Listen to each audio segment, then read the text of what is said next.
Le fichage de personnes dont le simple motif obéirait à leur proximité, à leur voisinage du siège de campagne d'un candidat, en l'espèce Nicolas Sarkozy, pose en effet de très graves questions sur le plan des droits civils, des droits politiques, des libertés individuelles, c'est une évidence. En même temps, la préfecture de police, par exemple, nous répond, et nous avons fait que notre travail, il y a des dangers pour la sécurité du ministre de l'Intérieur, et donc on se méfie des snipers, des éventuels paparazzis. Les policiers posaient des questions aux habitants en leur disant « s'il y a des paparazzis, prévenez-nous ». Alors, première chose, d'abord, il faudrait qu'il y ait une égalité de traitement entre les candidats.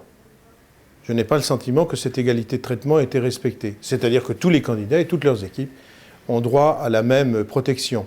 Et si l'on décide d'aller aussi loin, car l'on va quand même très loin, pour assurer la protection des sièges de campagne, il doit y avoir un accord général entre tous les candidats ou leurs représentants. Ce n'est pas le cas. Il s'agit donc apparemment de la protection d'un seul candidat qui bénéficie des avantages d'un service de police pour lui et pour lui seul.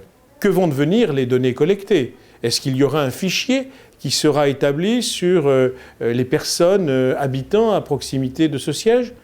Que va-t-on chercher? Va-t-on chercher leurs opinions politiques, leurs opinions syndicales, leurs opinions confessionnelles?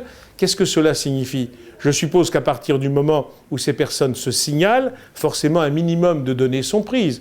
Leur nom, leur prénom, leur numéro de téléphone, peut-être leur date de naissance, je ne sais pas. Si ces éléments sont pris, alors évidemment, c'est aux fins de savoir qui ils sont. Donc avant de parler des paparazzis, question d'ailleurs assez anodine, puisqu'elle ne concerne que la prise de photographie, ce qui serait au pire une faute civile, et une faute civile seulement, ou des menaces d'attentat, il faudrait sur ce point déterminer qu'est-ce qui va être fait des données personnelles qui sont collectées sur tous ces gens qui ont eu aujourd'hui, pour seul malheur, d'habiter à proximité de ce siège de campagne. Il y a un certain nombre de citoyens dans le quartier de la rue d'Enghien. Qu'est-ce qu'ils peuvent faire s'ils se sentent inquiets par ces pratiques-là? Et d'abord, est-ce qu'elles sont illégales?